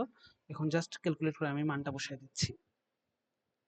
তো এ নেটের মান আসলো 6.533 মিটার পার সেকেন্ড স্কয়ার। এটাই হচ্ছে আমার সেকেন্ড অংশটার উত্তর। আশা করছি বুঝতে পেরেছো। আচ্ছা, এবারের এই প্রবলেমটা হচ্ছে পদার্থের গাঠনিক ধর্ম চ্যাপ্টার থেকে আসা প্রবলেম। তো কোয়েশ্চেন ব্যাংকে এই প্রবলেমটা করে যাওয়ার কারণে পরীক্ষার হলে এত বেশি এক্সাইটেড হয়ে গেছিলাম যে এই 3 কিলোমিটারটাকে আর 3000 মিটারে কনভার্ট করা হয় নাই আমার। সো এইটাতে পার্শিয়াল মার্কস পাবো কারণ এটা আমার ভুল হয়ে গিয়েছিল। তো আমি আশা করব তোমরাও আর কি আমার মতো ভুল করে আসবা। মজা করলাম আসলে, তোমরা, আমি আশা করব যে তোমরা যাতে এই ধরনের ভুল না করে আসো, একটু ধীরে সুস্থে যাতে প্রশ্নগুলো অ্যান্সার করার ট্রাই করো। ওকে, আমরা প্রবলেম স্টেটমেন্টটা দেখি। যদি সমুদ্রের পানির স্বাভাবিক ঘনত্ব হয় 1 গ্রাম পার সেন্টিমিটার কিউব, তাহলে 3 কিলোমিটার গভীরের ঘনত্ব কত হবে? পানির সংনম্যতা দেওয়া আছে, আর আচ্ছা আরেকটা ডাটা দেওয়া আছে। তো আমরা এই কনসেপ্টটা একটু বুঝে নিই। ধরো এটা হচ্ছে একটা পানির, ধরো পাত্র কিংবা বলতে পারি ধরো পুকুর বললাম আমরা। উপরে একটা বস্তুর আয়তন ধরো ভি আছে। এই বস্তুটা যদি নিচে যায় তাহলে এর আয়তন কি আগের মতো থাকবে? এটা হচ্ছে তোমাদের কাছে আমার প্রশ্ন। অবশ্যই থাকবে না, কারণ নিচে উপরে যদি শুধুমাত্র ধরো বায়ুমণ্ডলীয় চাপ থাকে তাহলে নিচে বায়ুমণ্ডলীয় চাপের পাশাপাশি কিন্তু এইচ রো জি নামে একটা চাপ যুক্ত হবে। এই চাপটা কিন্তু যুক্ত হবে নিচে আইসা। তো যেহেতু চাপ বাড়বে সো এর আয়তনটা অবশ্যই কমে যাবে। আর আয়তন কমে গেলে রো ইকুয়াল টু হচ্ছে মানে ঘনত্ব রো ইকুয়াল টু হচ্ছে এম বাই ভি। যেহেতু কোনো বস্তুর উপরের ভর এবং নিচের ভর সমান, তার মানে আয়তন যেহেতু এখানে কমে যাচ্ছে সো রোটা অবশ্যই বেড়ে যাবে। তার মানে বস্তুটা বা পানিটা যেই হোক না কেন যদি নিচে যায় তাহলে তার ঘনত্বটা বেড়ে যাবে। এটুকু আমরা বুঝতে পারলাম। তাহলে চলো এই বিষয়টাকে আমরা এখন সমাধান করি, এই কনসেপ্টটাকে কাজে লাগিয়ে। প্রথমে মুছে দিই এই জায়গাটা। আচ্ছা, আচ্ছা এখানে আমাকে কি দেয়া আছে? পানির সংনম্যতা দেয়া আছে। আর আমরা জানি অসংনম্যতা হচ্ছে সংনম্যতার বিপরীত রাশি, অথবা বলা যায় আয়তন গুণাঙ্ক হচ্ছে সংনম্যতার বিপরীত রাশি। তাহলে আয়তন গুণাঙ্ক বেটা হচ্ছে 1/5 ইন্টু 10^5। এখানে হচ্ছে পার এটিএম, এটা হচ্ছে এটিএম ইনভার্স। তাহলে এটা যদি উল্টায় যায় তাহলে এটার মান কত আসে দেখি একটু। 5 ইন্টু 10^5 এর ইনভার্স, এটার মান হচ্ছে 2 ইন্টু 10^4, 2 ইন্টু 10^4 এটিএম, কিন্তু এটা এটিএম। আচ্ছা, তো পানির সংনমতা দেওয়া ছিল এত পার এটিএম, এটা হচ্ছে এটিএম। আর 1 ATM atmospheric pressure equal to দেওয়া আছে 10^6 ডাইন পার সেন্টিমিটার স্কয়ার। আচ্ছা, তাহলে এখন এই এটিএমটাকে আমাদেরকে নিতে হবে ডাইন পার সেন্টিমিটার স্কয়ার তো দেওয়া আছে, সো আমরা এটাকে আসলে এসআই এককেই নিয়ে যাব ধীরে ধীরে। তো কিভাবে নিয়ে যাওয়া যায় দেখি আমরা। এটা বলতো কত ডাইন পার সেন্টিমিটার স্কয়ার? এখানে 1 অ্যাটমসফিয়ারিক প্রেসার বলা হচ্ছে 10^6, তার মানে এটার সাথে যদি আমরা 10^6 গুণ করে দেই, মানে এখানে 10^4 আছে এবং 6 যদি গুণ করে দিই তাহলে হচ্ছে 10^10 ডাইন পার সেন্টিমিটার স্কয়ার, ডাইন পার সেন্টিমিটার স্কয়ার। আচ্ছা, এখন এই ডাইন পার সেন্টিমিটার স্কয়ারটাকে নিয়ে যেতে হবে নিউটন পার মিটার স্কয়ারে নিয়ে যেতে হবে। ঠিক আছে, তো আমরা একটা ডাটা জানি, আসলে আমরা জানি কি যে 10^5 ডাইন হচ্ছে 1 নিউটনের সমান। তাহলে প্রত্যেক ডাইন সমান হচ্ছে 10^5 নিউটনের সমান। আচ্ছা, তাহলে এই যে এখানে কত ডাইন আছে? এখানে আছে 2 ইন্টু 10^10 ডাইন। এটাকে যদি আমরা 10^5 ডাইন দিয়ে গুণ করি তাহলে কিন্তু এটা চলে যাবে নিউটনে। আচ্ছা, আর এখানে আছে নিচে আছে সেন্টিমিটার স্কয়ার, তাহলে নিচে যদি সেন্টিমিটার স্কয়ার থাকে আমরা 10^, এটাকে যদি আমরা নিয়ে যেতে হয় ধরো মিটার স্কয়ারে, তাহলে নিচে নিয়ে যাব 10^4 দিয়ে গুণ করবো, তাহলে এটা হয়ে যাবে মিটার স্কয়ার। তাহলে এটা আলটিমেটলি কত আসবে? এখানে ইনভার্স আছে তো এখানে যায়া আমরা একটু দেখি কি হয়। এটা হয়ে যাবে 2 into 10^9 newton per metre square. তাহলে এই হচ্ছে আমার আয়তন গুণাঙ্ক বেটা এর মান। একটু কি তোমরা বুঝতে পারছো? বুঝে থাকলে ধরো আমরা এটা মুছে দিয়ে শুধু এই মানটাই উপরে লিখে দিই। তাহলে আমরা আয়তন গুণাঙ্ক বেটার মান পাইলাম 2 × 10⁻² 9 নিউটন পার মিটার স্কোয়ার। ওকে, এবারে আমাদের যে কাজটা করতে হবে খেয়াল করো, আমরা কি করব, নিচের আয়তনটা বের করে নিব। ধরো উপরের আয়তন যদি ভি হয়, পানির কণাটার উপরের আয়তন যদি ভি হয়, তাহলে নিচের আয়তন ভি2 কত হবে সেটা এখন আমরা বের করব। সেটা বের করার জন্য আয়তন গুণাঙ্কের সাথে একটা সম্পর্ক আছে, এটা হচ্ছে অর্পিত চাপ divided by del V by আগের আগের যে আয়তনটা সেটা। তো এখান থেকে যদি আমরা ডেল ভিটা বের করি, ডেল ভি হবে বিটা চলে আসবে পি এর নিচে, P divided by beta into এই ভি দিয়ে গুণ হয়ে যাবে, সো এখানে আসবে ভি।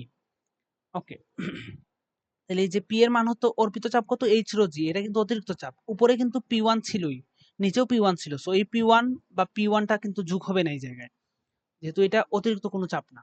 আচ্ছা, নিচে থাকলো বেটা ইনটু ভি। এখন আমাকে বলো তাহলে ভি টু এর মানটা কি? আগে তো ছিল ভি, উপরে তো ছিল ভি, এর সাথে কি যোগ হবে এই অতিরিক্ত আয়তনটা? এই আয়তনটাকে যোগ হবে নাকি কমবে? আয়তন আয়তন অবশ্যই কমবে, তার মানে আগের আয়তন থেকে এই আয়তনটাকে বিয়োগ করতে হবে। তাহলে H rho G divided by beta into V.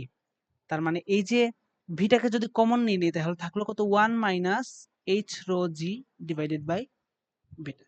এটা হচ্ছে আমার নতুন আয়তন। ওকে, তাহলে এবার নতুন রটা কত বলো তো? নতুন রোটা হচ্ছে মানে র প্রাইম দিয়ে দিলাম। আর ইনিশিয়াল র কত ছিল আমাকে একটু বলবা? ইনিশিয়াল র ছিল কিন্তু 1 গ্রাম পার সেন্টিমিটার কিউব। তাহলে ইনিশিয়াল র হচ্ছে ইনিশিয়ালি যে ভরটা ছিল, যেটা বর্তমানের ভরেরও সমান। আর ইনিশিয়াল আয়তন কত ছিল, ভি, এটা ছিল আগের, এটার মান ছিল 1 গ্রাম পার সেন্টিমিটার কিউব।